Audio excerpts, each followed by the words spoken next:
일본의 미녀 배구 선수인 코가 사리나 선수가 한국에 방문해 충격인데 한국은 어땠나요? 저희 선수들은 한국의 온천 문화가 일본 문화를 베낀 것이라 너무 분통해요. 부산에 있는 한 복합터미널 내부 늘씬한 골격을 가진 다부진 체격의 외국인 여성들이 방송국, 카메라와 함께 부산 복합터미널 내부를 서성이고 있습니다.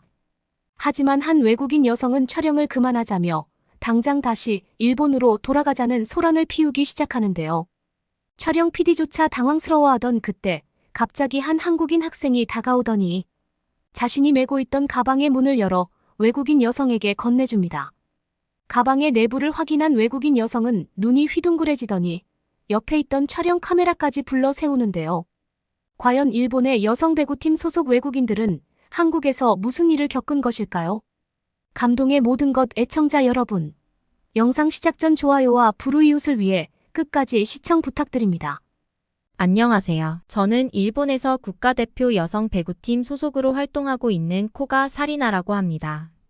아직 정형화되어 있는 배구팀이 없는 일본에서는 제가 소속되어 있는 국가대표 배구팀이 사실상 1군 선수풀로 통하고 있는데요. 직장인들이 국가대표 선수로 활동하는 특수한 상황이어서 그런지 한 달에 한 번씩 몇몇 방송국들에서는 저희의 훈련 생활을 촬영하고 싶다며 곤란한 요청을 하기도 합니다. 그런데 얼마 전 한 방송사에서는 한국 여행의 경비를 전액 지원해 줄 테니 저희 팀 소속 전체 인원이 한국에서 훈련을 하며 여행을 즐기는 모습의 촬영을 요청해 왔는데요. 사실 처음에 한국에 거부감이 있던 저와 몇몇 동료들은 한국이 아닌 일본이나 다른 유럽권의 나라를 요청했으나 방송사에서는 끝까지 한국행을 고집했고 결국 저희 배구팀 전원은 어쩔 수 없이 한국으로 향하게 되었습니다. 하지만 이름도 잘 모르던 한국이라는 나라에서 일주일 동안 지내야 된다는 사실에 결국 약 3명의 선수들은 한국행을 거부했고 남은 인원들까지도 석연치 않은 마음으로 한국을 갈 수밖에 없었는데요. 직장에서의 꽤 긴 휴가 기간을 승인받는 것도 어려웠기에 저는 한국을 가기 직전까지도 망설였지만 놀랍게도 처음 도착한 한국은 이러한 저희 후회를 완전히 사라지게 만들었습니다. 일본에서의 시차 때문에 잠에서 완전히 깨지 못한 저와 선수들은 일단은 방송사의 승합차를 타고 한국의 도시 중 하나인 부산역 근처의 복합터미널에서 촬영을 시작하기로 했는데요. 그런데 공항을 떠나 처음 정신을 차리고 마주한 첫 번째 도착지였던 부산의 복합터미널은 저와 동료들을 큰 충격에 빠뜨리고 말았습니다. 부산의 복합터미널에서 제일 놀란 건 바로 지하철과 버스. 심지어는 장거리로 이동하는 고속버스와 백화점까지 한 번에 모든 것을 이용할 수 있는 멀티플렉스 시설처럼 운영되고 있었기 때문인데요. 특히나 버스를 탈 수 있는 터미널 내부가 백화점과 연결되어 있다는 사실은 평소 쇼핑에 관심이 많던 저와 동료들의 눈길을 사로잡았고 실제로 부산의 복합터미널에서는 쇼핑을 즐기다가 곧바로 버스나 기차를 탈 수 있을 정도로 시간에 대한 효율성이 굉장했습니다. 사실 백화점의 시초라고 할 수 있는 일본은 최근 급격하게 늘어나고 있는 도난 문제와 경제 문제로 대부분의 매장들이 깨끗하게 관리되어 있지 않은 것은 물론 백화점까지 이동하는 것에도 굉장한 이동 시간이 소요되는데 놀랍게도 한국은 이러한 백화점 내부에 복합교통수단센터가 자리 잡고 있어서 이용객들의 접근성이 상당히 편해 보였죠. 특히나 처음 부산 여행을 제안했던 일본 방송사도 서울이라는 도시는 최근 너무나 많이 알려져 있기에 또 다른 한국의 도시 모습을 보여주기를 바랬다며 부산의 복합터미널로 저희를 데려왔다고 했고 지금부터는 자유시간이라는 말과 함께 자신들은 자유롭게 촬영을 할 테니 선수들끼리 부산의 복합터미널 센터를 즐겨달라는 요청을 하더군요. 저와 동료 선수들은 오랜만에 느끼는 휴가 여유에 살면서 처음 들어본 복합터미널이라는 시설 내부를 살펴보기 시작했고 이내 도저히 믿을 수 없는 광경들을 여러 보고 말았는데요. 단순한 교통수단 터미널이라고 생각했던 부산의 복합터미널 센터에는 일본에서는 상상조차 하지 못했던 다양한 생활 편의 시설들이 너무나 평범한 듯 운영되고 있었습니다. 그 중에서도 제일 신기했던 것은 바로 터미널 내부에 있던 상당한 규모를 가진 미용실이었는데요. 사실 한국인들에게는 터미널 내부에서 이러한 고급 미용실이 운영되고 있는 것이 그저 별것 아닐 수 있겠으나 미용실이라는 시설 자체가 굉장히 귀한 일본에서 살아오던 저에게는 이러한 한국 터미널의 미용실이 꿈만 같은 공간처럼 느껴졌습니다. 실제로 일본에서도 일반적인 미용실이 있기는 하지만 최근에는 물가가 급격하게 치솟으며 도심 중심 미용실은 대부분 사라졌을 뿐 아니라 머리를 한번 가꾸기라도 하려면 일본 지방 도시로 무려 2시간이 넘게 이동을 해서 미용실 시술을 받아야만 했는데 한국은 이와는 전혀 다른 상황이었죠. 놀랍게도 고속버스 터미널 내부의 미용실은 손에 버스 티켓을 들고 있는 한국인 분들을 꽤 많이 마주할 수 있었고 실제로 그들 대부분은 버스를 기다리는 여유 시간에 평화롭게 미용실의 관리를 받고 있었습니다. 일본에서처럼 머리라도 한번 가꾸려면 무려 하루라는 시간을 날려야 하는 상황과 다르게 한국은 그저 버스를 기다리며 남는 시간에 헤어 시술을 받을 수 있었죠. 버스와 기차 심지어는 백화점까지 이용할 수 있는 터미널 내부에서 헤어샵 관리까지 받을 수 있다니. 평소 꾸미는 것에 관심이 많던 저와 동료들에게는 놀라움의 연속이었고 실제로 몇몇 선수들은 자신들은 미용실에서 머리를 하는 촬영을 해보겠다며 뜬금없이 미용실 안으로 들어가고 말았습니다. 일반적으로 일본에서는 이러한 터미널이라는 시설 자체가 없을 뿐더러 그저 길거리의 평범한 표지판에서 무료하게 버스를 기다려야 하는 것이 현실인데 한국은 매우 크고 쾌적한 시설에 이러한 교통수단 출발지가 한 번에 모여 있었고 그래서 그런지 미용실과 같은 생활 편의시설도 당연스럽게 생긴 듯 보였습니다. 특히나 이해할 수 없었던 한국만의 문화는 터미널 내부의 수많은 유동인구. 승객들이 미용실 내부로 들어와 돈을 훔쳐가지 않았다는 사실인데요. 실제로 일본에서는 길거리에 있는 바버샵이나 미용실을 들어가 현금 금고를 털어가는 전문적인 집단이 있을 정도로 최근 미용실 관련 도난 문제가 극성인데 충격적이게도 한국은 대부분 생활 편의시설들이 카드로 결제를 할 수 있었고 그래서 그런지 일본의 미용실처럼 투박한 대형 금고가 전혀 보이지 않았습니다. 한국인들 그 누구도 미용실로 몰래 들어와 고가의 미용실 용품들을 훔쳐가려는 모습조차 볼 수 없었고 이때부터 저와 몇몇 선수들은 오히려 한국이 일본보다 훨씬 선진국인데 그동안 우리가 잘 모르고 있었던 것이 아니냐며 호들갑을 떨기 시작했어요. 일본의 칙칙한 버스 터미널 시설과 달리 한국은 너무나 밝고 쾌적해서 마치 영화에 나오는 것 같은 궁전처럼 느껴지기 시작했고 저희의 촬영을 도와주던 촬영팀도 한국의 복합 터미널의 내부가 이렇게 크고 쾌적한 줄은 몰랐다면서 감탄하며 촬영을 이어가더군요. 미용실로 빠진 몇몇 선수들을 제외하고 남은 선수들과 저는 터미널 내부의 고속버스를 타는 곳을 경험해보자며 그곳으로 향했고 고속버스 터미널로 향하면서도 굉장히 신기한 시설들을 많이 마주칠 수 있었습니다. 일단 터미널 내부에 전체적으로 설치되어 있던 디지털 전광판 시스템과 바닥에 디지털 표지판은 저와 같은 외국인들을 위한 맞춤길 안내 서비스인지 몇 초간의 간격을 두고 영어로 모든 길의 안내를 자동으로 도와주고 있었고 이러한 편리한 시스템은 모든 것이 느리고 불편한 일본에서의 삶과 전혀 다른 삶이었죠. 하지만 한국인들은 이미 모든 길을 알고 있고 그것에 익숙한 듯 그 누구도 저희처럼 바닥을 보며 이동을 하지는 않았고 저는 그러한 한국인들의 모습을 보며 그동안 한국인들이 얼마나 효율적이고 편리한 삶을 살고 있었는지 가늠조차 되지가 않았습니다. 그렇게 약 3분 정도 걸으니 엄청난 수의 버스들이 모여있는 고속버스 터미널 입구에 도착했고 저는 그곳에서 굉장히 이상한 광경을 다시 한번 마주할 수 있었는데요. 신기하게도 터미널에 정차되어 있던 대형 버스 앞에는 고가의 택배 물품으로 보이는 물건 상자들이 수십 개가 쌓여 있었고 저는 처음에 도대체 저게 무슨 상황인지 이해가 되지 않았습니다. 상식적으로 생각했을 때 저렇게 큰 물품 상자들을 직접 들고 버스에 타는 사람들은 거의 없을 것 같았고 저는 도저히 참을 수 없는 궁금증에 버스를 기다리고 있던 한 한국인 여성분에게 버스 앞의 상자들은 대체 무엇이냐며 휴대폰 번역기로 질문을 건넸는데요. 그런데 돌아온 한국인 여성분의 대답은 상당한 충격이면서도 의외였습니다.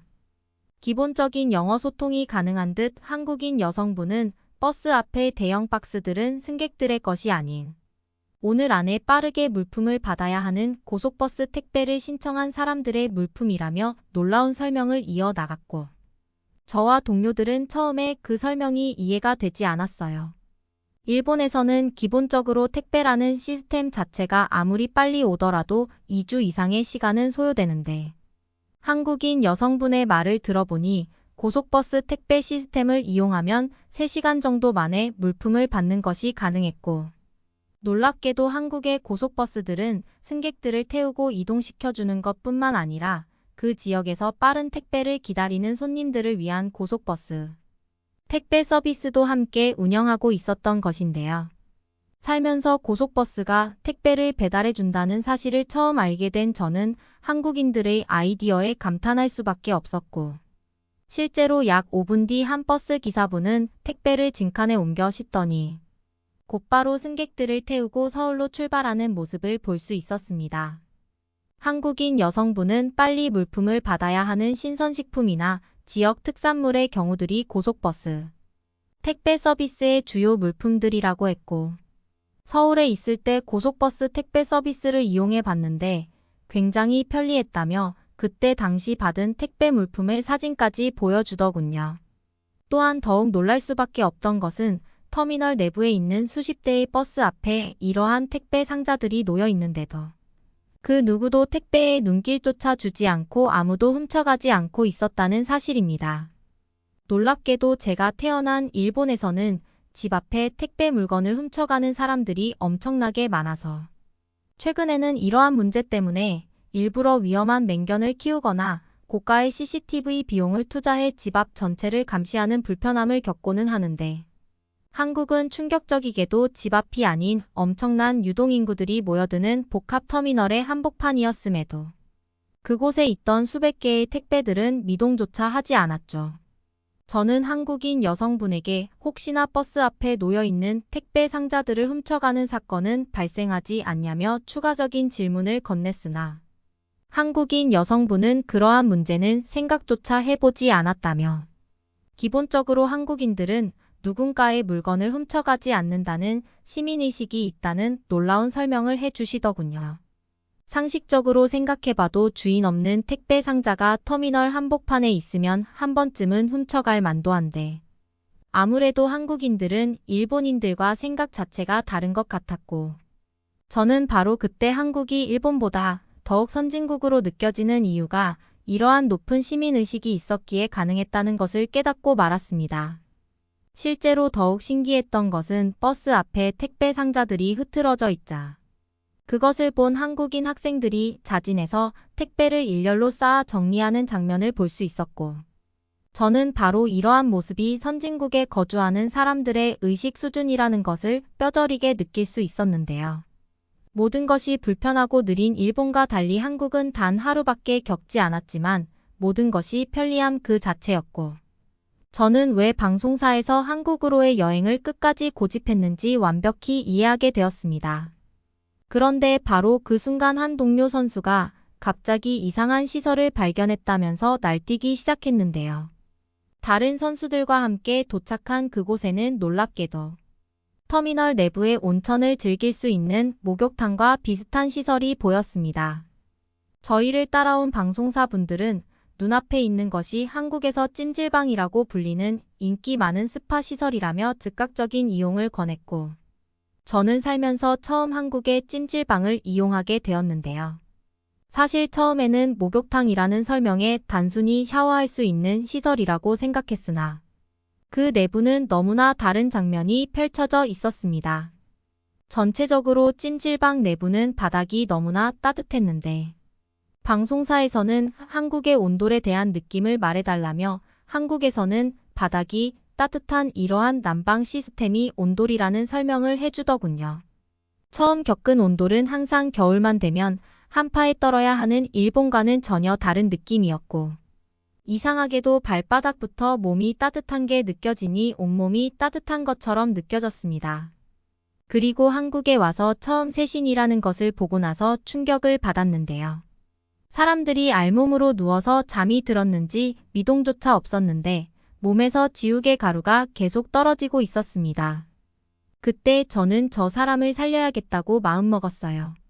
그렇게 가까이 다가갔더니 그녀의 몸은 이미 빨갛게 달아올랐고 그녀는 기절한 것처럼 보였어요.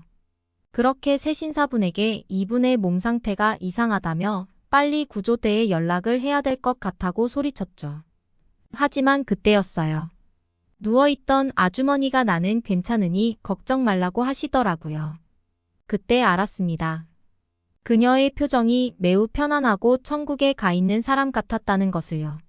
제가 오해하고 소리쳤던 것이 괜시리 미안해서 빠르게 사과하고 저는 탕 속으로 몸을 숨겼죠. 또한 놀랍게도 찜질방 내부에는 목욕시설뿐만 아니라 컴퓨터를 이용할 수 있는 PC방, 심지어는 식사를 할 수 있는 식당과 엄청나게 비싼 안마의자들이 모여있는 휴식시설까지 운영되고 있었는데요. 사실상 일본에서는 목욕탕이라는 시설 자체가 거의 없을 뿐만 아니라 물의 수질이 너무 좋지 않아서 이러한 시설을 운영하는 것 자체가 불가능한데 한국의 물은 어찌나 깨끗한지 상당히 많은 종류의 온천수까지 이용해 볼 수 있었고 온몸에 피로가 풀리며 좋은 향이 나는 한국의 찜질 온천탕은 평소 근육통을 앓던 저와 선수들에게 인기 만점이었죠. 한국의 찜질방 내부에는 수십 명의 사람들이 통로 한복판에 앉아 여유를 즐기고 있었고 저는 많은 사람들이 모여 있는데도 바닥에 먼지 하나 없고 모두가 조용히 시민의식을 지키는 모습에 굉장히 의아했습니다. 만약 일본이었다면 이미 모두가 다른 사람의 자동차 열쇠나 휴대폰을 훔쳐가려고 했을 텐데 한국인들은 아무런 거리낌 없이 물품을 놔두고 식사를 하고 오거나 한국의 전통음료인 시케를 마시는 모습을 볼 수 있었고 저와 동료들은 이러한 한국인들의 모습에 놀라운 탄성이 터져 나왔죠. 일본 방송사에서는 이미 사전 협의를 마친 듯 찜질방 내부를 자유롭게 이용하라며 저희를 안내해 주었고 저와 동료들은 제일 궁금했던 찜질방의 컴퓨터 이용시설로 가보았는데요. 사실 일본에서는 대부분의 사람들이 상당히 가난해서 컴퓨터 보급률이 아직도 현저히 낮은데 한국은 이러한 찜질방에서마저 무료로 컴퓨터를 이용할 수 있었고 심지어 저희와 같은 직장인들의 편의를 위한 것인지 문서를 출력할 수 있는 고가의 복합기까지 무료 설치가 되어 있었습니다. 심지어 찜질방에서 이용하는 모든 결제들은 신기하게도 카드가 아닌 입구에서 나눠준 디지털 팔찌로 모든 결제가 한 번에 가능했고 이는 굉장히 편리했는데요.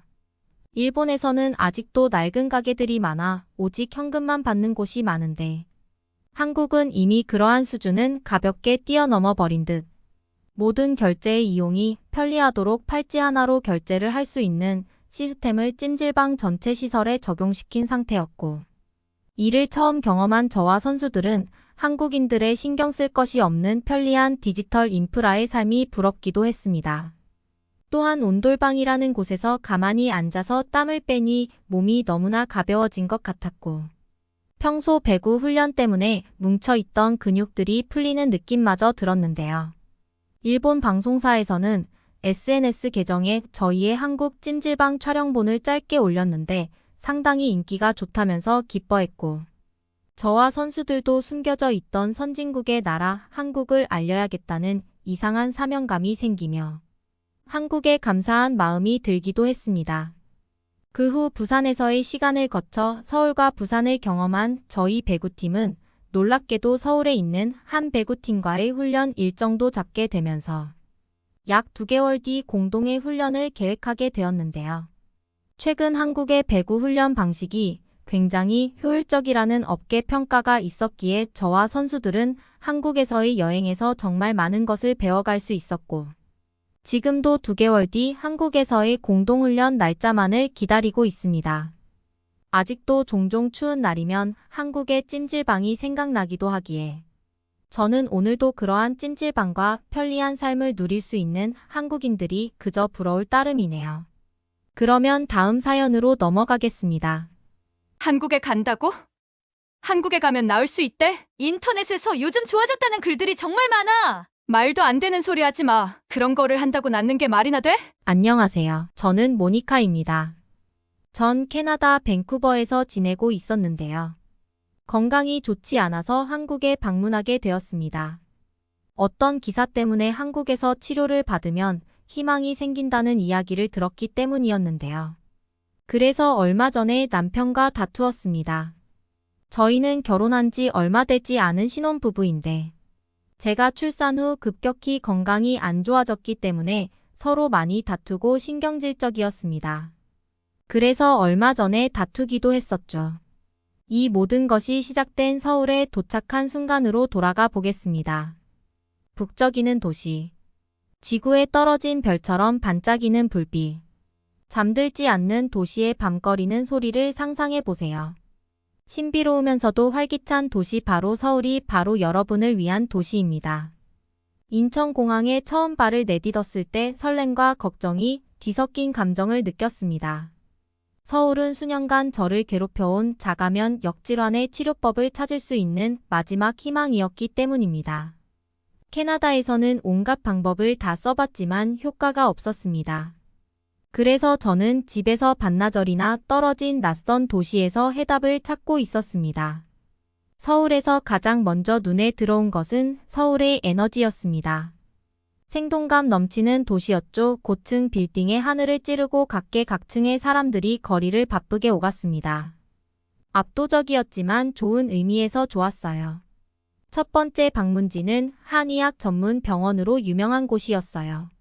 사전 조사를 통해 한국이 양의학과 한의학의 전통, 치료법을 결합한 것으로 유명하다는 것을 알고 있었기 때문입니다.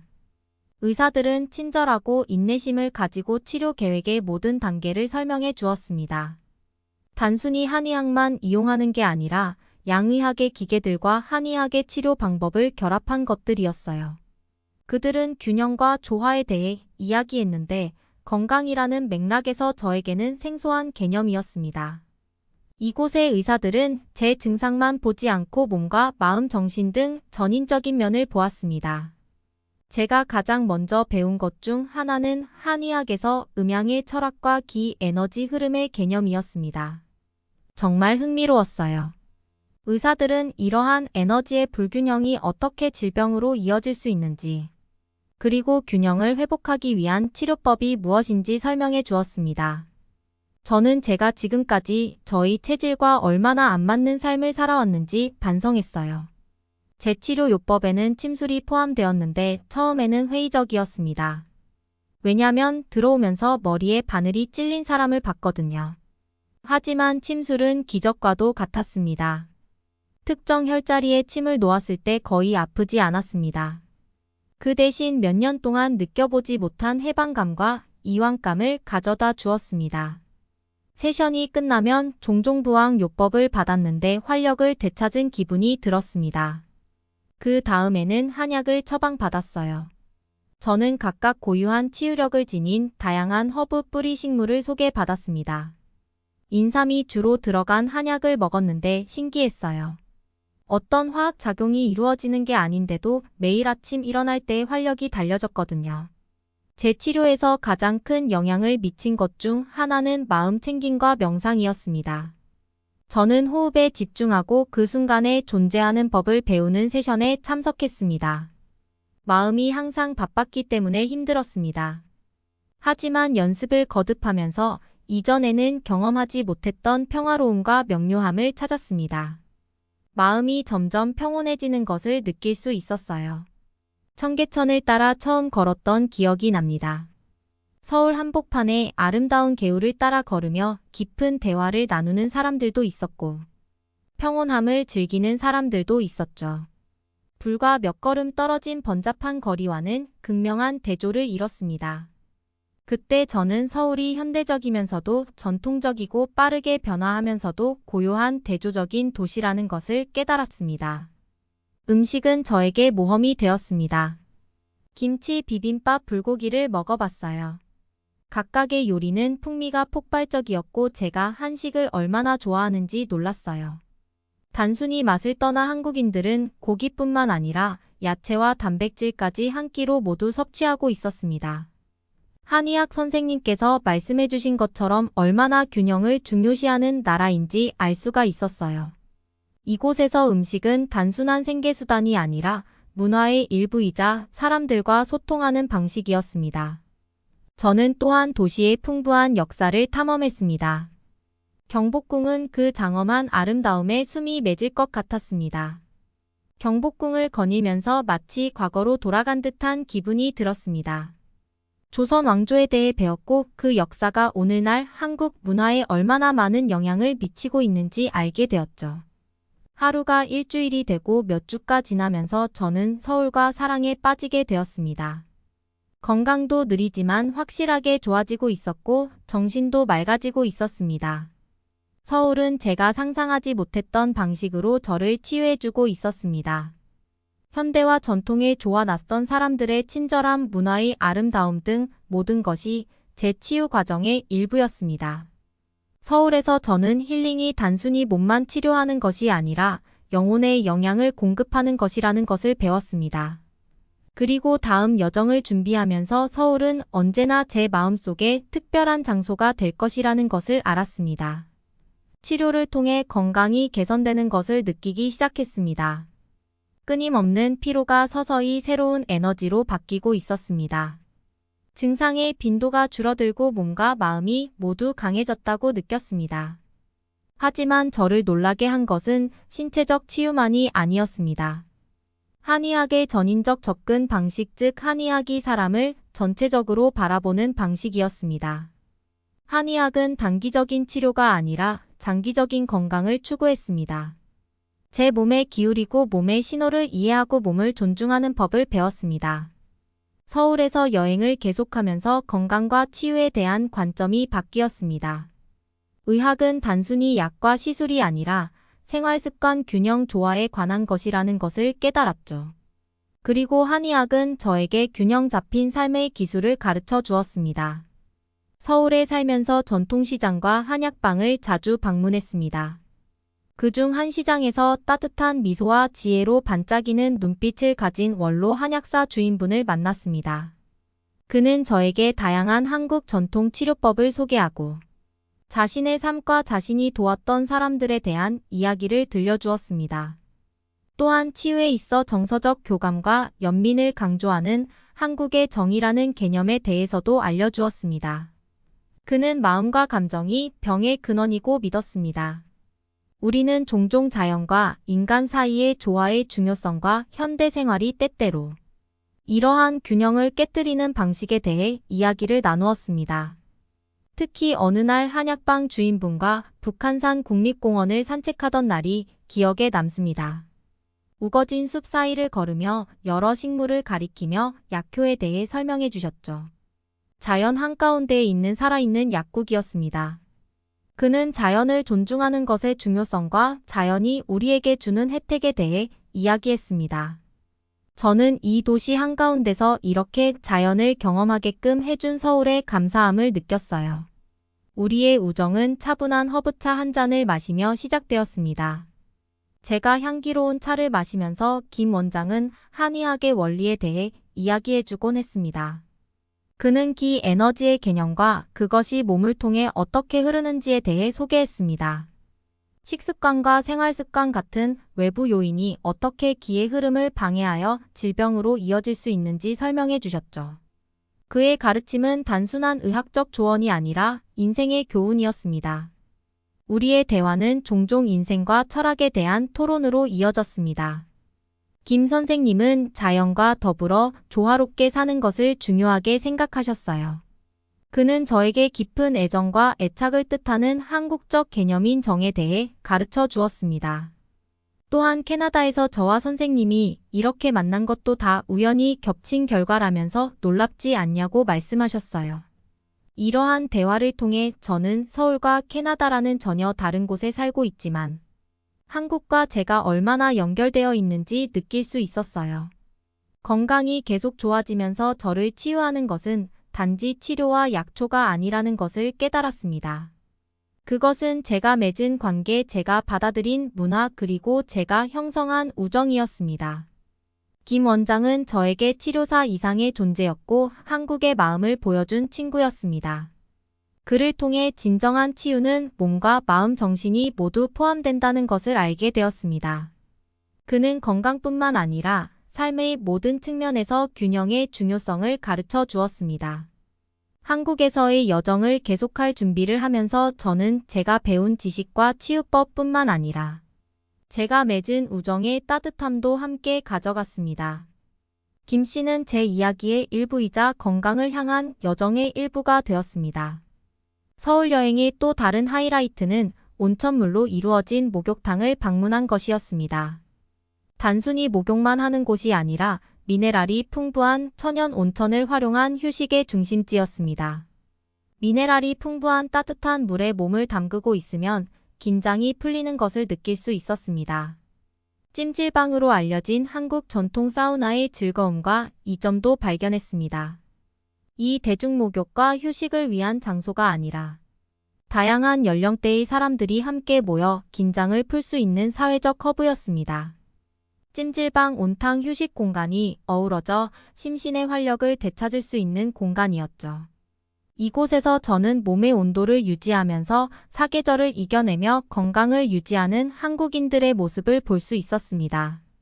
요리 외에도 저는 서울의 활기찬 식품 시장을 탐방했습니다.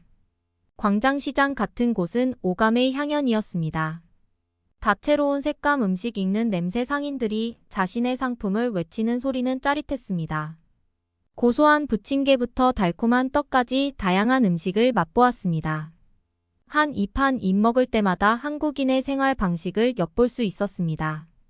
하지만 서울에서의 미식 여행은 전통 음식에만 국한된 것이 아니었습니다. 전통을 존중하면서도 자신만의 창의적인 감각을 더하는 모습이 정말 흥미로웠어요. 과거와 현재의 조화는 과거를 기리면서도 미래를 포용하는 서울을 그대로 반영하는 것 같았습니다. 서울을 계속 탐험하면서 저는 한국 문화에 대한 감상이 음식을 넘어선다는 것을 알게 되었습니다. 박물관과 미술관을 방문하며 한국의 풍부한 역사와 활기찬 현대 미술계에 대해 배웠습니다. 전통 다도에 참석했는데 느리고 신중하게 움직이는 동작과 조용한 분위기에서 마음 챙김에 대한 교훈을 얻었습니다. 한의학을 받아들이면서 이전에는 경험하지 못했던 평화를 느낄 수 있었습니다. 한국 문화와 전통 의학의 경이로움에 푹 빠져든 후 저는 건강이 눈에 띄게 개선되기 시작했습니다. 하지만 놀라운 것은 신체적 치유뿐만 아니라 그에 수반되는 정신적, 정서적 변화였습니다. 이러한 진전을 통해 저는 동양의학과 서양의학의 장점을 결합한 총체적인 접근 방식을 모색하게 되었습니다. 침술과 한약요법은 계속해서 제 치료법의 일부였지만 이제는 서양의학의 특정 측면으로 보완되었습니다. 여기에는 현대식이 과학에 기반한 영양조언과 가끔씩 진행 상황을 모니터링하기 위한 의학적 검사가 포함되었습니다. 이러한 다양한 방법의 시너지 효과는 강력했고 저는 두 가지의 장점을 모두 누릴 수 있다고 느꼈습니다. 이 통합적 접근법의 가장 혁신적인 측면 중 하나는 자기관리와 마음 챙김을 강조하는 것이었습니다. 저는 제 몸에 귀를 기울이고 그 신호를 이해하는 법을 배웠습니다. 처음에는 명상을 통해 연습했던 마음 챙김은 일상생활의 일부가 되었습니다. 번화한 서울 거리를 걸을 때나 식사를 준비할 때에도 그 순간에 온전히 집중하는 연습을 했습니다.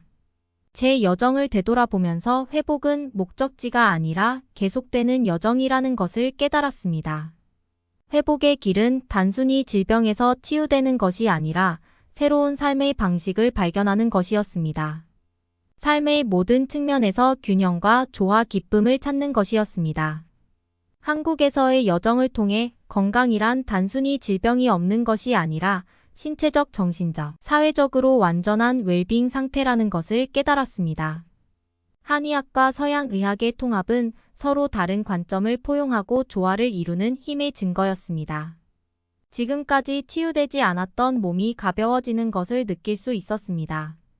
한의학이라는 새로운 의학을 알지 못했더라면 경험할 수 없었을 거예요. 한국에서의 시간이 끝나갈 무렵만감이 교차했습니다.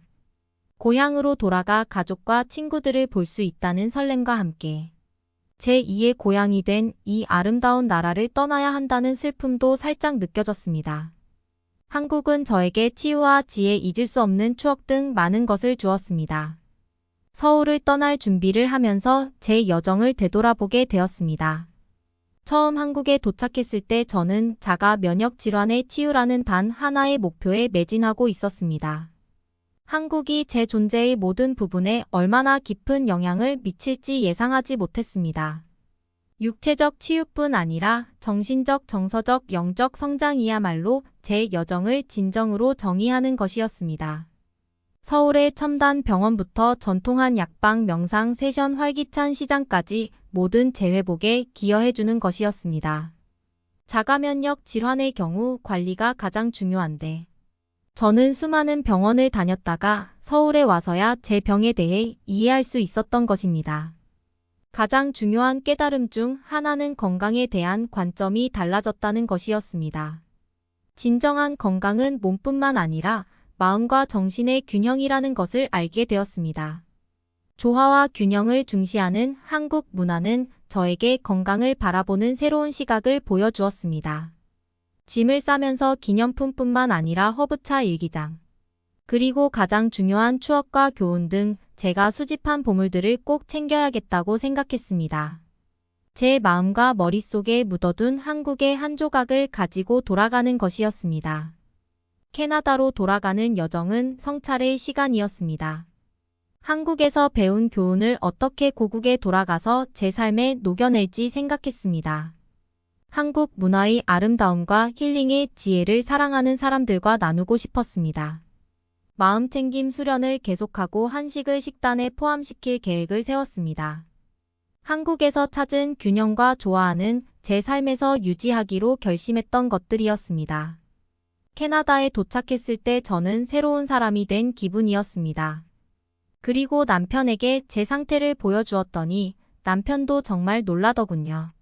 그리고 예전보다도 사이가 많이 좋아졌습니다. 이전에는 느끼지 못했던 명확함과 목적 의식이 생겼죠. 친구들은 제 변화를 바로 알아차렸어요. 물론 더 건강해졌지만 제 마음에도 새로운 가벼움과 삶의 새로운 기쁨이 생겼습니다. 제 경험을 그들과 공유하면서 제 여정이 다른 사람들에게 건강을 향한 새로운 길을 모색하고 한국에 대한 개방적인 태도를 갖도록 영감을 줄 수 있다는 것을 깨달았습니다. 한의학이 말해주는 치유 방식을 저에게 대입할 수 있었던 것입니다. 한국에서의 여정은 또한 나눔을 실천하고 싶은 열망을 불러일으켰습니다.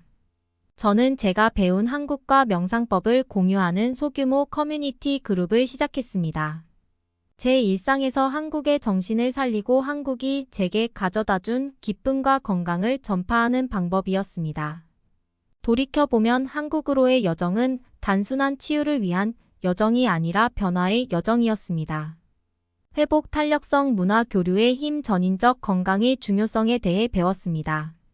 한국은 제 몸만 치유한 것이 아니라 영혼까지 치유해 주었습니다. 서울 시내 길거리에서 프랑스에서 온 여학생이 교통사고가 날 뻔했습니다. 운전자는 잔뜩 화가 났고 외국인 여학생은 이럴 수는 없다는 듯이 머리를 부여잡고 부정하고 있는데요. 착실히 거리를 건너던 사람들이 외국인 여학생 옆으로 차분하게 걸어옵니다. 도대체 이 여성을 두렵게 했던 것은 무엇일까요? 안녕하세요. 저희 부모님은 프랑스 지역에서 작은 가게를 하고 있어요. 부유하진 않은 집안이지만 부모님은 다행히 교육열이 강하신 분들이었고 저를 의과대학에 보내주셨어요. 저는 의과대학에 다니면서도 결국에는 프랑스에 정착해야 하니까 방학 때마다 여행을 많이 다녔는데요. 그러다가 방학 때만 하는 교환 학생 프로그램을 신청하게 되었어요. 프랑스보다는 사계절이 뚜렷한 일본에 가고 싶었는데 아니 글쎄 이번 학기에는 일본 교환 학생이 없다고 하는 거예요. 학기가 새로 시작되면 어떻게 될지 몰라서 저는 어떻게든 아시아 지역에 가보겠다는 일념으로 한국이라는 나라의 교환학생을 신청하게 되었어요. 그런데 교환학생을 신청하면서 깜짝 놀랐어요. 제가 가는 시립대학뿐만 아니라 서울에만 20개가 넘는 대학이 있었어요. 세계의 선두주자라고 생각하는 파리만 해도 대학이 10개가 안 되는데 왜 이렇게 서울에는 선택지가 많지라는 생각을 했어요. 교환 학생을 신청하면서 가장 놀랐던 점이 있어요. 답장이 1시간이면 모두 와 있더라고요. 심지어 저는 프랑스어로 메일을 보내는 건데도 말이에요. 오히려 지금 다니고 있는 프랑스 대학이 서류 떼주는 시간이 더 오래 걸렸어요. 서울에 도착해서 인천공항에 웅장함에 놀랐어요. 지하철을 타려고 하는데 와 저는 그렇게 깨끗한 지하철은 처음 봤어요. 저는 프랑스 사람인지라 아무래도 미국에 자주 가봤었거든요. 미국 지하철을 경험해본 분이 계실지 모르겠지만 저는 지하철이 이렇게 깨끗하고 쾌적할 수 있다는 걸 그날 처음 알았어요. 미국 지하철은 오줌 냄새와 함께 하는 여정이거든요. 한국 지하철은 깨끗할 뿐만 아니라 와이파이도 엄청 잘 됐어요. 그리고 기숙사에 도착하면서 본 풍경은 놀라움의 연속이었어요. 프랑스는 건물과 건물 사이의 거리가 넓은데 여기는 건물이 엄청 높고 심지어 유리로 되어 있는 건물까지 있더라고요. 그렇게 무사히 대학교에 도착해서 제 한 달간의 여정이 시작되었어요. 정말 놀랐던 건 쿠팡의 배송 시스템이었어요. 제가 먹고 싶은 거나 당장 필요한 게 있으면 다음날 바로 문 앞에 생필품이 놓여 있었어요. 프랑스에서는 이건 상상도 못할 일이거든요. 아니 근데 물류센터가 집 바로 옆에 있는 것도 아니고 이게 어떻게 가능한 일이죠. 이거 말고도 한국 사람들은 세상에서 제일 잘 노는 사람들일 거예요. 저는 인생에서 그렇게 재미있는 파티가 있다는 걸 처음 알았어요. 다 같이 테이블에 앉아 있는데 누구 하나 소외되는 사람이 없이 게임들을 막 하더라고요. 이게 사실 한글 배우는데 도움이 많이 됐어요. 이걸 술게임이라고 한대요. 제가 2주 정도를 지내다가 제 룸메이트가 제 안경을 밟는 일이 있었는데요. 프랑스에서 안경을 한번 맞추려면 병원에 갔다가 안경점에 가서도 며칠을 기다려야 하는데요. 그게 또 얼마나 비싼지 한국 사람들은 프랑스에 들어와서 안경점 열어야 할 거예요. 시력을 그 자리에서 재주고 안경을 1시간이면 맞춰준다는 거예요. 저는 하루인데 농담하는 줄 알았어요. 그래서 상큼하게 하루 뒤에 오라는 거죠라고 물어봤더니 1시간 뒤에 오세요. 하루 동안 안경 안 쓰세요? 라고 하시더라고요. 그래서 친구랑 시내를 돌아다니면서 붕어빵도 사 먹고 호떡도 사 먹었어요. 한국에는 맛있는 게 얼마나 많은지 갑자기 옛날에 프랑스 시내에서 타코야키를 사 먹었는데 완전 죽인 기억이 있어서 짜증났어요. 근데 붕어빵은 한국 어디를 가도 참맛이 있어요. 가격도 싸고요. 1시간 뒤에 가니까 정말로 안경이 다 되어 있었어요. 심지어 안경이 일상생활을 유지하기에 어려우면 AS 서비스도 해준다고 하시더라고요. 한국인의 서비스는 도대체 어디까지죠? 저는 돈을 받는 줄 알았는데 돈도 받질 않으신다고 하시더라고요. 왜 다른 나라 사람들은 이렇게까지는 하지 못할까요? 프랑스에서는 맨날 안경을 공장에 보내서 만들어야 된다고 하던데 어떻게 한국에서는 바로바로 해줄 수 있는 거냐고 물어봤더니 애초에 여분 렌즈를 다 구비해 두신다고 하시더라고요. 한국 안경사들은 그걸 테의 모양에 맞게 다 자를 수 있다고 하시면서요. 제가 프랑스에서 의료 실습을 나가면 돈이 없어서 결국 발걸음을 돌리시는 분들을 종종 보게 되는데요. 이것도 사실 북미와 남미를 통틀어서 가장 복지가 잘 된 나라가 프랑스예요. 그런데 한국에서 제가 어느 날 배가 너무 아파서 병원에 가게 될 일이 생겼어요. 저는 외국인이고 비용이 너무 걱정이 됐었는데요. 약까지 다 해서 3만 원도 안 되는 돈으로 처방을 받았어요. 심지어 한국인들은 더 싸게 진료를 받는데요. 평소에 건강보험이라는 비용을 미리 내두어서 그걸 진짜 아플 때 이용할 수가 있는 거예요. 미래 의사로서 여기에 있는 간호사와 의사들은 정말 사명감이 투철하고 환자들을 돈 생각하지 않고 진심으로 돌볼 수 있겠다는 생각에 부러웠어요.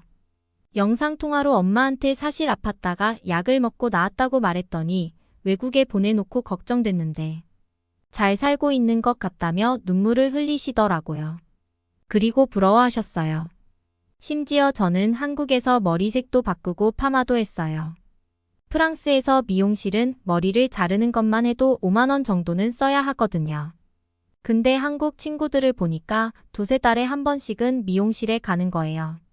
심지어 머리만 자르는 게 아니라 파마도 하고 한국인인데 노란색으로 탈색도 하더라고요. 저는 그냥 한국인들은 다 돈이 많나 봐 하고 부러워하고 있었는데 친구들이 같이 가자고 하더라고요. 알고 보니 염색에 웨이브를 넣어도 10만 원이면 해결이 되는 거예요. 너무 행복했어요. 시간이 지나고 보니까 제가 일본에 가고 싶었던 적이 있었나라는 생각이 들더라고요. 한국은 이렇게 많은 문화생활을 합리적인 가격에 즐길 수 있다는 사실이 행복했습니다. 유학을 결심하는 것은 저에게 결코 작은 일이 아니었습니다. 프랑스에서 자라면서 세상은 너무나 거대해 보였고 저는 그저 큰 꿈을 가진 작은 마을 아이였어요. 부모님의 가게는 오랫동안 저희 전부였습니다. 부모님은 항상 바쁘시고 열심히 일하셨지만 제가 책을 읽고 학교 공부를 잘할 수 있도록 도와주셨죠. 그래서 부모님의 꿈이자 제 꿈이기도 한 의대에 진학하게 되었죠. 저는 일본에 가고 싶었어요. 모든 것을 보고 싶었어요. 하지만 때때로 원하는 것과는 다른 것을 얻을 수도 있죠. 그 학기에는 일본에 갈 자리가 없었어요. 정말 실망스러웠죠. 하지만 다른 아시아 국가에 도전해보는 건 어떨까 하는 생각이 들었어요. 그렇게 한국이 떠올랐어요. 몇몇 친구들이 좋아하는 K-팝과 한국 드라마를 제외하고는 한국에 대해 잘 몰랐어요. 하지만 저는 모험을 하고 싶었기 때문에 도전했습니다. 교환학생 프로그램에 지원하는 것은 정말 순식간이었어요. 의대 공부와 부모님 가게 아르바이트를 병행하며 서류를 작성하고 에세이를 쓰는 등 정신없이 바빴죠. 사실 중간에 교환학생 서류 때문에 행정실에 연락할 일이 있었는데 프랑스 학교 행정실은 알겠다고만 하고 제대로 답을 해주지 않았어요. 며칠을 기다린 뒤야 답답해서 한국 학교에 프랑스어로 메일을 보내봤는데 1시간 만에 국제처에서 답을 해줬어요. 외국인에게 참 친절하고 신속한 나라라고 생각했어요. 그렇게 저는 비행기를 타고 사진으로만 보던 곳으로 향하고 있었어요. 무엇을 기대해야 할지 전혀 몰랐고 그곳이 마음에 들지도 몰랐어요. 인천공항을 빠져나오는 순간 저는 이곳에 도착했다는 것을 알았습니다. 공항은 거대하고 반짝반짝 빛나며 매우 깨끗했습니다. 공항에 가본 적은 있지만 이곳은 차원이 달랐어요. 효율성과 활기찬 분위기는 마치 미래로 들어선 것 같았어요. 그리고 한국 지하철을 처음 탔어요. 한국에서 지하철은 하루 일과 중 하이라이트는 아니라고 해도 과언이 아닙니다. 하지만 여기서는 완전히 다른 세상 같았어요. 깨끗하고 빠르고 와이파이도 정말 번개처럼 빨랐어요. 여기가 정말 지하철인가? 내가 무슨 공상과학 영화에 나오는 건가라는 생각이 들었습니다. 그리고 사람들은 어디에나 있었고 빠르게 움직이며 삶을 살아가고 있었습니다. 그 에너지와 분위기는 전염성이 있었어요. 기숙사에 도착하는 것 자체가 모험이었어요. 거리는 북적거리고 네온 사이니 깜빡이고 길거리 음식 냄새가 진동했죠. 감각과 부하가 걸렸지만 좋은 의미에서 좋은 경험이었습니다. 그러다 문득 이곳이 앞으로 몇 달 동안 제가 살 집이라는 사실을 깨달았습니다. 이 활기차고 정말 아름다운 도시 저는 이제 잠시나마 이 도시의 일부가 되었습니다.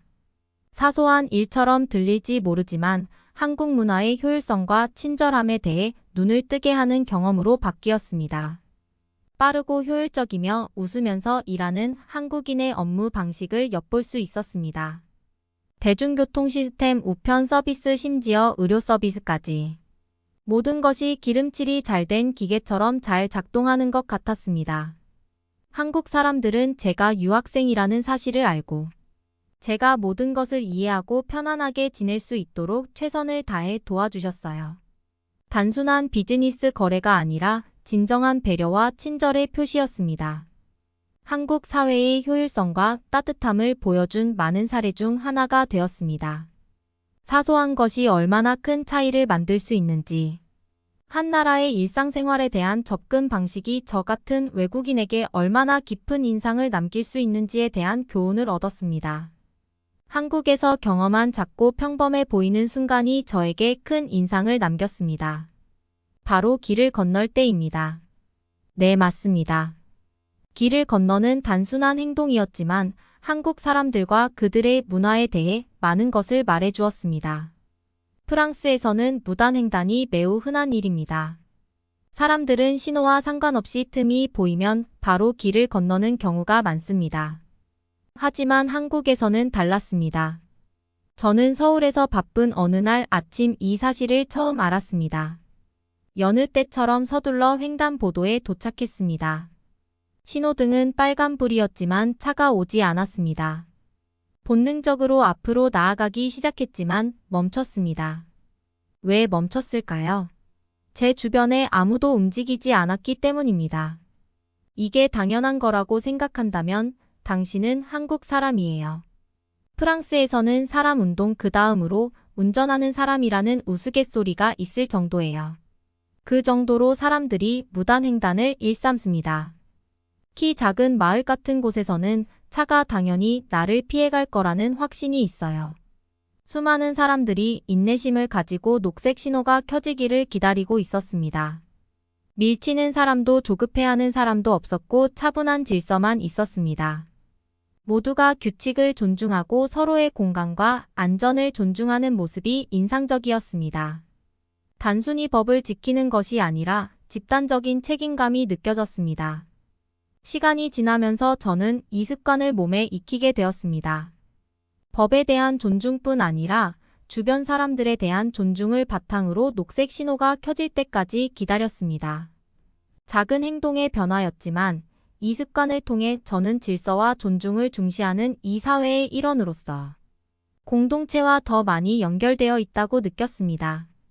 길을 건너는 이 단순한 행동은 개인의 행동이 사회 전체의 조화와 기능에 어떻게 기여하는지에 대한 더 큰 그림을 매일 상기시켜 주었습니다. 나 자신을 넘어서는 생각 더 큰 무언가의 일부가 되는 것의 중요성에 대한 교훈을 얻었습니다.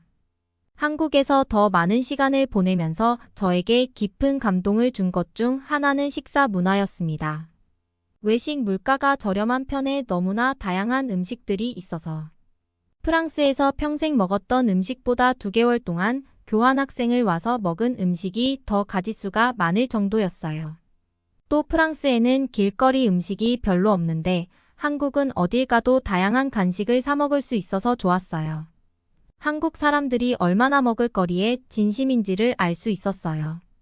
또 하나 인상 깊었던 점은 음식과 음식을 준비하는 사람들에 대한 존중이었습니다.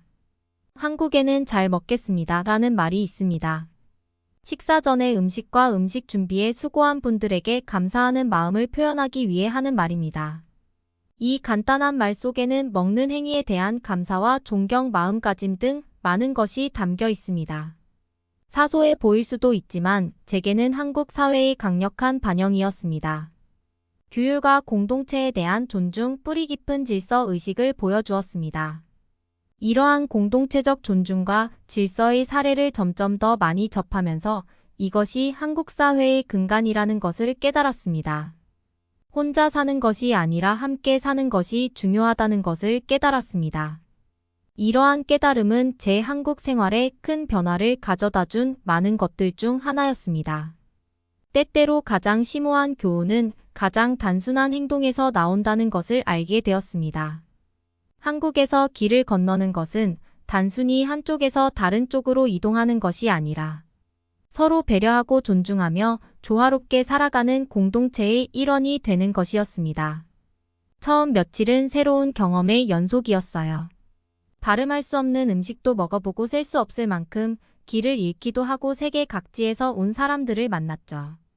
마치 꿈속에서 사는 것 같았고 매일 새롭고 흥미로운 일들이 벌어졌습니다. 서울은 프랑스와는 전혀 달랐고 바로 그 점이 놀라웠어요. 색다르고 새롭고 제게 꼭 필요한 곳이었죠. 제 모험은 이제 막 시작되었고 앞으로 어떤 일들이 펼쳐질지 기대가 되었습니다. 프랑스로 돌아가는 비행기에서 저는 그리움만을 가지고 있었어요. 한국에서의 이 즐거움을 프랑스로 돌아가서 잊어버릴 수 있을까? 하는 불안한 마음만 가지고 비행기에 올랐어요. 저는 시간이 지난 지금도 한국에서의 삶만 그리워하면서 삽니다. 한국은 제 삶의 원동력이 되어 주었어요. 그러면 다음 사연으로 넘어가겠습니다. 저의 이야기는 의심과 꿈으로 가득 찬 독일의 한 젊은 대학생이 인생을 바꿀 결정을 고민하는 것으로 시작됩니다. 저는 항상 세상을 탐험하고 새로운 경험을 쌓으며 시야를 넓히는 것을 꿈꿔왔습니다. 하지만 한국에서 교환학생으로 공학을 공부할 수 있는 기회가 주어졌을 때 불확실성과 의심의 물결이 저를 덮쳤습니다. 익숙한 독일 집을 떠난다는 것은 결코 쉬운 결정이 아니었습니다. 가족, 친구, 고국의 안락함으로부터 수천 마일 떨어진 곳에 있다는 생각에 저는 설렘과 두려움이 뒤섞인 감정을 느꼈습니다. 언어 장벽, 문화적 차이, 피할 수 없는 향수병 등 앞으로 닥쳐올 어려움을 감당할 수 있을지 궁금했습니다. 하지만 마음속에서 소용돌이치는 모든 의심에도 불구하고 저의 꿈은 훨씬 더 강력했습니다. 새로운 나라를 발견하고 다른 문화에 몰입하고 공학 교육에 대한 독특한 관점을 얻을 수 있다는 매력은 거부할 수 없는 유혹이었습니다. 장단점을 따져보던 저는 한국에서 자신을 기다리고 있을 모험을 상상하지 않을 수 없었습니다. 북적이는 시장을 돌아다니고 이국적인 길거리 음식을 맛보고 다양한 배경을 가진 사람들을 만날 생각에 저는 기대감에 가득 찼습니다. 머나먼 이국 땅의 그림 같은 풍경과 유적지를 탐험하는 자신의 모습을 상상했습니다. 의구심이 완전히 사라지지는 않았지만 저는 인생에서 가장 보람있는 경험은 종종 안락함의 경계 너머에 있다는 것을 알았고 지금이 바로 미지의 세계로 과감히 발을 내디딜 기회라는 것을 알았습니다. 한국으로 향하는 결정이 놀라운 경험, 우정, 개인적 성장의 세계로 향하는 문을 열어줄 줄은 미처 몰랐습니다. 그래서 이 용감한 여행자는 의심과 꿈이 뒤섞인 채 자신의 인생을 영원히 바꿀 모험을 떠날 준비를 하며 짐을 꾸리기 시작했습니다. 떠나기 전 며칠은 감정의 소용돌이에 휩싸였습니다. 가족들과 다시 만나기까지 몇 달이 걸릴 것을 알면서도 작별을 고해야 했습니다. 저희 친구들은 웃음과 눈물로 가득 찬 진심 어린 작별 파티를 열어 저의 여정이 잘 되기를 기원했습니다. 포옹과 악수는 저가 남겨두고 떠나야 할 삶과 앞으로의 불확실성을 상기시켜 주었습니다. 한국행 비행기에 몸을 싣는 순간 저희 가슴은 설렘과 불안으로 두근거렸습니다. 긴 비행 시간 동안 저의 마음을 흐리게 했던 의심이 다시 떠올랐습니다. 영어가 모국어가 아닌 나라에서 효과적으로 의사소통을 할 수 있을까? 너무 다른 문화의 관습과 전통에 적응할 수 있을까? 비행기가 인천공항에 착륙하는 순간 용감한 독일 학생의 가슴에 짜릿함이 밀려왔습니다. 비행 내내 저를 괴롭혔던 의구심은 외국 땅을 밟는 순간 사라지고 분주한 대한민국의 수도 서울에서 펼쳐질 모험을 받아들일 준비가 된 것 같았습니다. 공항 자체는 현대성과 효율성의 경이로움 그 자체였으며 기술 강국으로서의 한국의 명성을 증명하는 듯했습니다. 자동 입국 심사 키오스크는 입국 절차를 간소화했고 한국어에 능통하지 않음에도 불구하고 공항을 쉽게 탐색할 수 있다는 사실에 감탄했습니다. 처음 택시를 타고 북적이는 서울의 거리를 달리는 것은 그 자체로 모험이었습니다. 서울의 스카이라인은 현대적인 고층 빌딩과 역사적인 건축물이 어우러진 매혹적인 풍경이었죠. 네온 사인이 밤을 환하게 밝혔고 늦은 시간에도 거리는 활기로 가득했습니다. 한 학기 동안 머물 숙소는 활기찬 동네의 아늑한 아파트였습니다. 작지만 아기자기한 집이었고 저는 곧바로 집과 같은 편안함을 느꼈습니다. 집주인은 독일어를 유창하게 구사하지는 못했지만 따뜻하게 환영해 주었고 저가 이 동네의 일원이 된 것처럼 느낄 수 있도록 도와주었습니다. 그 다음 날 저는 경복궁과 같은 상징적인 랜드마크를 방문하며 서울 중심부로 모험을 떠나 한국 문화의 풍부한 역사와 웅장함에 감탄했습니다. 활기찬 시장을 돌아다니며 떡볶이, 김밥과 같은 길거리 음식을 맛보며 미각의 새로운 모험을 선사했습니다. 언어 장벽으로 인해 어려움을 겪기도 했지만 한국 사람들의 따뜻함과 친근함 덕분에 저는 어디를 가든 환영받는다는 느낌을 받았습니다. 저는 필수적인 한국어 문구를 빠르게 배웠고 그 격차를 해소하려는 저의 노력을 높이 평가하는 현지인들에게 사랑받았습니다.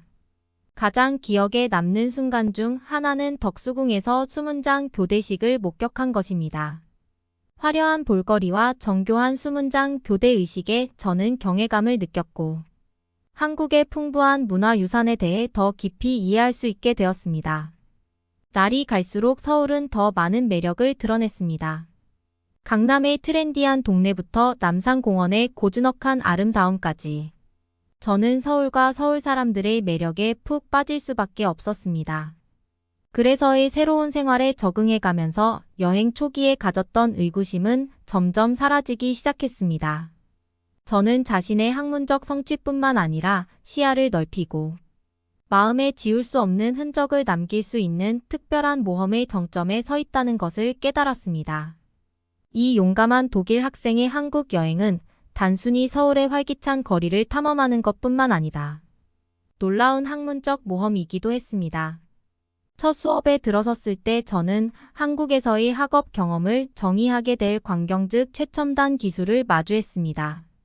칠판과 오버헤드 프로젝터를 사용하던 시대는 지나가고 스마트보드와 디지털 태블릿이 중심이 되었습니다. 가장 인상적이었던 부분은 학생과 교사들이 기술을 일상생활에 자연스럽게 접목하는 모습이었습니다. 갤럭시 탭과 아이패드는 교과서만큼이나 흔하게 볼 수 있었고 학생들이 이러한 기기를 사용하여 디지털 교과서에 액세스하고 대화형 퀴즈를 풀고 그룹 프로젝트에서 협업하는 모습에 놀라움을 금치 못했습니다. 학생들은 기술의 도움으로 필요에 따라 자신의 속도에 맞춰 학습을 진행할 수 있었습니다. 이러한 개별화된 교육 접근 방식 덕분에 학생, 개개인이 각자의 방식으로 성장하고 뛰어난 능력을 발휘할 수 있었습니다. 교실 밖에서도 기술은 똑같이 중요한 역할을 했습니다. 학생들은 앱과 온라인 플랫폼을 사용하여 프로젝트에서 공동 작업하고 그룹 회의를 예약하고 노트를 손쉽게 공유했습니다. 배움의 경계는 물리적 교실을 넘어 확장되었고 학생들은 이러한 디지털 플랫폼을 통해 학업과 사회생활을 원활하게 혼합하는 자신을 발견했습니다. 하지만 이 학생이 매료된 것은 기술 사용뿐만 아니라 한국 교육에 스며든 혁신의 문화였습니다. 비판적 사고와 문제 해결 능력에 대한 강조는 과제와 시험의 구성 방식에서 분명하게 드러났습니다. 학생들은 창의적으로 사과하고 현실의 문제에 대한 혁신적인 해결책을 찾도록 장려받았습니다. 교육의 기술을 활용하려는 한국의 노력은 미래지향적인 접근 방식과 학생들이 미래의 도전에 대비할 수 있도록 준비시키려는 헌신을 보여주는 증거였습니다. 이 독일 학생은 한국 사회의 모든 측면에 기술이 얼마나 완벽하게 통합되어 있는지에 대해 놀라움을 금치 못했습니다. 아파트에서 발을 내딛는 순간부터 혁신과 현대성의 영향을 목격했습니다. 사용자 친화적인 모바일 앱을 통해 다양한 한식 메뉴를 살펴보고 몇 분 안에 집 앞까지 배달해주는 덕분에 음식을 주문하는 것은 매우 쉬웠습니다. 디지털 결제가 일반화되면서 현금은 거의 쓸모가 없어졌습니다. 한국은 작은 노점상에서도 스마트폰과 비접촉식 카드로 결제가 가능한 핀테크의 최첨단을 달리는 사회였습니다. 저를 매료시킨 놀라운 기술 중 하나는 대중교통 시스템이었습니다. 세련된 고속열차는 저를 단 몇 시간 만에 전국 각지로 데려다 주었고 주말 여행과 한국의 풍부한 문화유산 탐험을 더욱 쉽고 즐겁게 만들어 주었습니다. 모바일 앱의 도움으로 복잡한 지하철과 버스를 쉽게 이용할 수 있다는 사실에 저는 감탄을 금치 못했습니다. 한국의 쇼핑 경험도 기술에 의해 혁신적으로 변화했습니다. 저는 디지털 거울을 통해 가상으로 옷을 입어보고 구매할 수 있는 번화한 시장과 대형 쇼핑몰을 자주 방문했습니다. 이 학생은 한국을 계속 탐험하면서 기술이 일상 업무를 간소화할 뿐만 아니라 연결성을 강화하는 방식에 주목하지 않을 수 없었습니다. 소셜미디어와 메시징 앱은 커뮤니케이션의 필수 요소였으며 이를 통해 저는 고향에 있는 친구 및 가족들과 연락을 유지하고 동료 학생 및 현지인들과 새로운 우정을 쌓을 수 있었습니다. 학생이 흥미를 느낀 핵심 요소 중 하나는 지속적인 개선에 대한 한국의 확고한 의지였습니다. 한국 문화는 모든 노력에서 최고를 향한 노력을 강조합니다. 기술, 교육, 비즈니스 등 어떤 분야에서든 완벽을 추구하는 것이 원동력이었습니다. 저는 이러한 개선에 대한 헌신이 깊은 역사적 뿌리를 가지고 있다는 것을 알게 되었습니다. 한강의 기적이라 불리는 한국의 전후 복구와 빠른 경제 발전은 한국의 회복, 탄력성과 적응력을 증명하는 증거였습니다. 역경을 딛고 일어나 더 밝은 미래를 만들고자 하는 열망은 한국인의 정신에 깊이 뿌리내렸습니다. 이러한 역사적 맥락은 한국의 경쟁 정신도 조명합니다. 다양한 산업 분야에서 두각을 나타내고자 하는 한국인의 열망은 세계적인 인정과 성공으로 이어졌습니다. 삼성과 LG와 같은 거대 전자기업부터 K-팝, 열풍에 이르기까지 한국은 세계 무대에서 두각을 나타내고 있습니다. 각 분야에서 최고가 되기 위해 노력하는 개인과 조직의 열정과 헌신에 우리 학생들은 매료되었습니다. 하지만 이러한 탁월함을 향한 노력과 함께 한국 문화에서 균형의 중요성도 발견했습니다. 사회적 인식과 감수성으로 번역되는 눈치라는 개념은 사회적 상호작용에서 중요한 역할을 했습니다.